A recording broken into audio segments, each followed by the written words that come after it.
کہ اللہ مسبب الاسباب ہے، وہ اسباب کا پابند نہیں ہے، وہ اسباب کا محتاج نہیں ہے، اسباب اس کے محتاج ہے۔ اگر یہ یقین ہے تو اللہ پر ایمان ہے، یہ نہیں ہے تو تمہارا ایمان اسباب پر ہے، وسائل پر ہے، ذرائع پر ہے، مادیات پر ہے، اللہ پر نہیں۔ اس وقت کہاں راستہ تھا؟ کوئی راستہ تھا؟ سمندر ہے اور ادھر سے لشکر آ گیا ہے۔ کلا ان معی ربی سیہدین۔ اب دیکھیے ایمان کہہ دینا آسان ہے، ہوا معکم اینما کنتم، جہاں کہیں بھی تم ہوتے ہو اللہ تمہارے ساتھ ہوتا ہے، لیکن اس کا یقین قائم ہو جائے تو زمین و آسمان کا فرق واقع ہو جائے۔ یہی بات ہوئی حضور کے ساتھ۔ غار ہے، چھپے ہوئے ہیں محمد الرسول اللہ اور آپ کے وہ یار غار ابو بکر صدیق رضی اللہ تعالی عنہ۔ اقبال نے حضرت ابو بکر کی شان میں چند اشعار کہے صرف، لیکن واقعہ یہ ہے کہ بھاری بھاری نظموں پر اور قصیدوں پر بھاری ہے، طویل ترین نظمیں اور قصیدے ہوں ان پر بھاری ہے۔ ہمت ابو بکر کی ہمت جو ہے، کشت ملت را جو ابر، جیسے بارش سے کھیتی اپجتی ہے، ابو بکر کی ہمت اور عزیمت اس امت کو اسی طرح سینچنے والی ہے۔ ثانیے اسلام و غار و بدر و قبر، وہ دوسرے تھے اسلام میں، دوسرے پہلے کون تھے؟ انا اول المومنین، حضور فرماتے ہیں سب سے پہلا ایمان لانے والا میں، دوسرے ابو بکر۔ ویسے ہمارے ہاں یہ چلتا ہے اختلاف، حضرت علی پہلے ہیں کہ حضرت ابو بکر پہلے ہیں، لیکن اس میں بڑی خوبصورت تطبیق قائم کی ہے علماء نے اور بہت صحیح ہے۔ چار کے بارے میں فیصلہ ہی مت کرو کہ کون پہلے ہے، ان کی ایک عجیب تقسیم کر دی ہے۔ آزاد مردوں میں، بالغ مردوں میں سب سے پہلے ابو بکر، بچوں میں سب سے پہلے علی، خواتین میں سب سے پہلے خدیجہ، اور غلاموں میں سب سے پہلے زید ابن حارثہ۔ بڑی پیاری تقسیم ہے، یہ چاروں ہی پہلے ہیں، ہر ایک کے لیے اولیت ہے۔ اور واقعہ یہ ہے کہ اگر زمانی اعتبار سے تعین ہوگا تو پہلے خدیجۃ الکبریٰ آئیں گی رضی اللہ تعالی عنہ، کسی اور سے بات کرنے کی نوبت بعد میں آ سکتی ہے، پہلے تو اہلیہ محترمہ سے بات ہوئی، آتے ہی پہلی وحی ہوئی ہے، ابھی تبلیغ کا حکم نہیں تھا۔ کس کو بتایا واقعہ؟ ابھی اپنی نبوت کی تبلیغ کا تو حکم ہی نہیں آیا۔ واقعہ کس کا ہے؟ وہ خدیجہ کا ہے۔ جب کہا ہے کہ خشیت علی نفسی، مجھے اپنی جان کا اندیشہ ہے، تو کیا جواب دیا خدیجہ نے رضی اللہ تعالی عنہا؟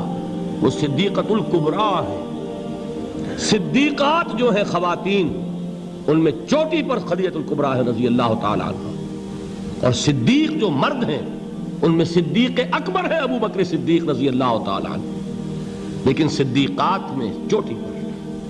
جب حضور نے فرمایا خشیت علی نفسی، کیا فرمایا، کیا عرض کیا، کیسے تسلی دی؟ نہیں نہیں، اللہ آپ کو ضائع نہیں کرے گا، آپ غریبوں کے ہمدرد ہیں، آپ مساکین کے تکالیف رفع کرنے والے ہیں، آپ بیواؤں کی سرپرستی کرتے ہیں، آپ مسافروں کی خدمت کرتے ہیں، اللہ آپ کو ضائع نہیں کرے گا۔ یہ یقین ہے اس خاتون کے اندر۔ خیر وہ ایک علیحدہ بات ہو جائے گی۔ میرے دل پر حضرت خدیجہ رضی اللہ تعالیٰ عنہ کی شخصیت کا بڑا گہرا نقش ہے، جو وہ کوئی اور ہی وقت اور موقع ہوا تو بیان ہوگا۔ بہرحال اقبال نے ایک مصرے میں جو چار اولیتیں جمع کر دی ہیں، ہمتیں کشت امت را چو ابر، ثانی اسلام و غار و بدر و قبر۔ اسلام میں حضور کے بعد پہلے کون؟ ابو بکر۔ غار میں حضور کے ساتھ کون؟ ابو بکر۔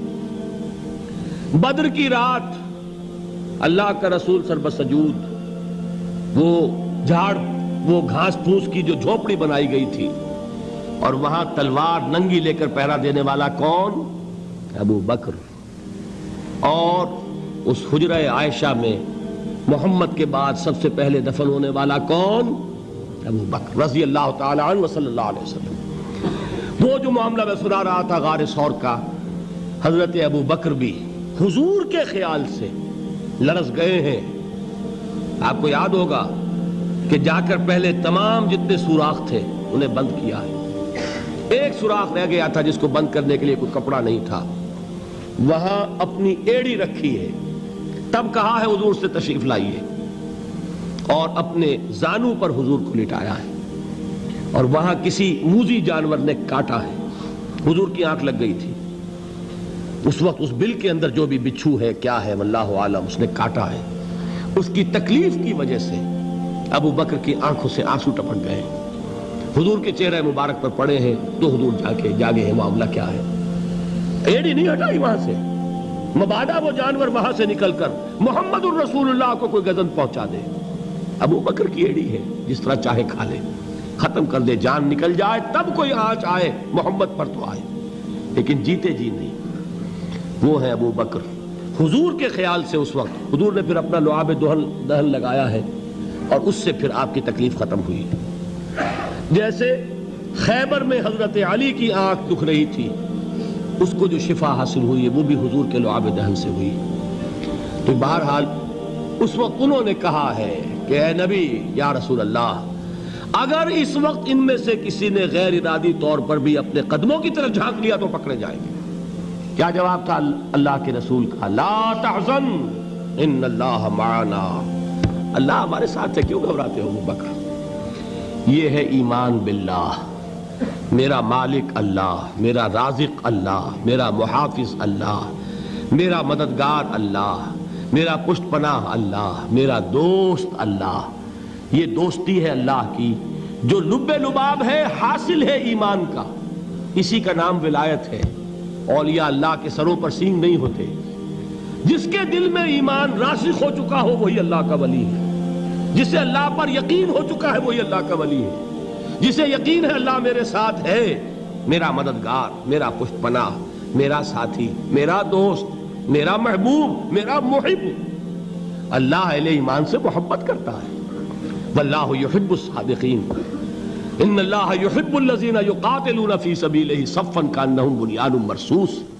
اللہ محبت کرنے والا, اہل ایمان محبوب, اور اہل ایمان محبت کرنے والے اللہ محبوب. والذین آمنوا اشد حبا للہ.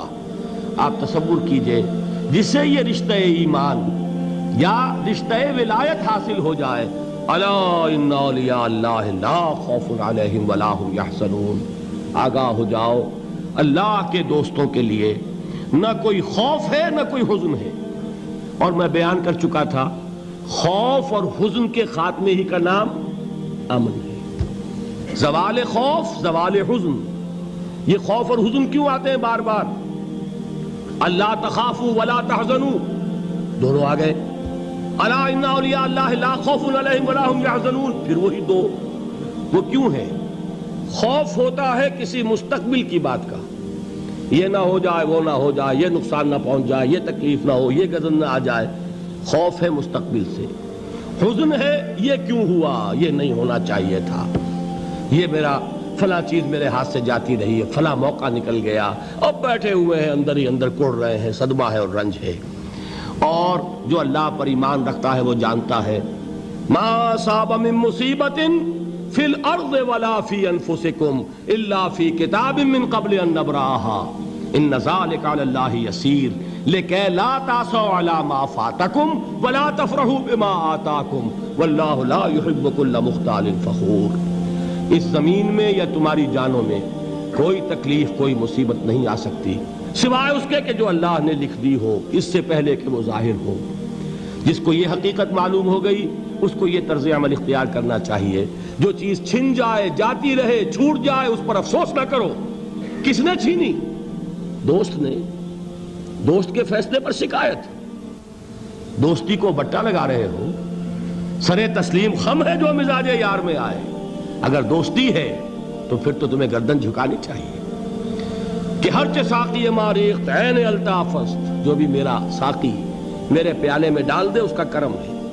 جو اس کی طرف سے آئے اس پر کوئی رنج نہیں, کوئی صدمہ نہیں, کوئی غم نہیں, کوئی شکایت نہیں, کوئی شکوہ نہیں. اور جو ہوگا وہ اس کے اذن کے بغیر نہیں ہوگا, اور اس کا اذن ہوگا تو یقیناً میرے لیے خیر ہی خیر ہے, چاہے وہ ناگوار شے ہو, بظاہر مجھے اچھی نہ لگ رہی ہو، میری شارٹ سائٹڈنس میں مجھے وہ نظر آ رہی ہے کہ میرے لیے بری ہے، لیکن قرآن نے کہا ہے عسیٰ ان تکرہوا شیئا وہو خیر لکم وعسیٰ ان تحبوا شیئا وہو شر لکم واللہ یعلم وانتم لا تعلمون۔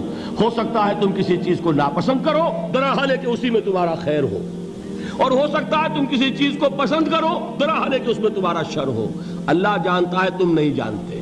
جب مجھے یہ بات معلوم ہو گئی، میں نے اپنا معاملہ اللہ کے حوالے کیا۔ سپردم بے تو مایا خیش را تو دانی حساب کم و بیش را، اے رب جو تو چاہتا ہے وہ ہو، تیرے علم میں جو شے میرے لیے خیر ہے وہ ہو جائے، میری کوئی پسند نہیں، میری کوئی چاہت نہیں، یہ ہے راضی برضائے رب۔ اکبر الہ آبادی نے اسے کہا ہے رضائے حق پہ راضی رہ، یہ حرف آرزو کیسا، خدا خالق، خدا مالک، خدا کا حکم تو کیسا۔ جب میں آ گیا بیچ میں، میری پسند، میری مرضی، میری خواہش، میری چاہت، یہی تو شرک ہے۔ ما شاء اللہ کان وما لم یشاء لم یکن، جو اللہ نے چاہا وہ ہوا، جو اس نے نہیں چاہا نہیں ہوا، اختیار اس کا ہے، میرا تو نہیں۔ رضائے حق پہ راضی رہ، یہ حرف آرزو کیسا، خدا خالق، خدا مالک، خدا کا حکم تو کیسا۔ اقبال نے اسے کہا ہے فارسی میں، اب آپ کہیں اس کا ترجمہ بھی کرو تو وہ مجھے ذرا اس وقت کچھ بہت ہی بدذوقی کسی بات نظر آئے گی۔ جائیے پوچھئے کسی سے جسے فارسی آتی ہو۔ برو کشید ز پیچا کے ہست و بود مرا، چوک دہا کے مقام رضا کشود مرا۔ مجھے تو تمام پیچ و خم سے نکال دیا اس مقام رضا نے، میں راضی برضائے رب ہوں، جو فیصلہ اس کا میں اس پر راضی۔ تو کہاں کا حزن اور کس کا خوف، یہی زوال حزن اور زوال خوف، یہی ہے امن، یہ نتیجہ ہے ایمان کا۔ تو جان لیجئے یہ ہے لب لباب، یہ ہے حاصل ایمان کا، یہ ہے تو ایمان ہے، یہ نہیں ہے تو ایمان نہیں ہے۔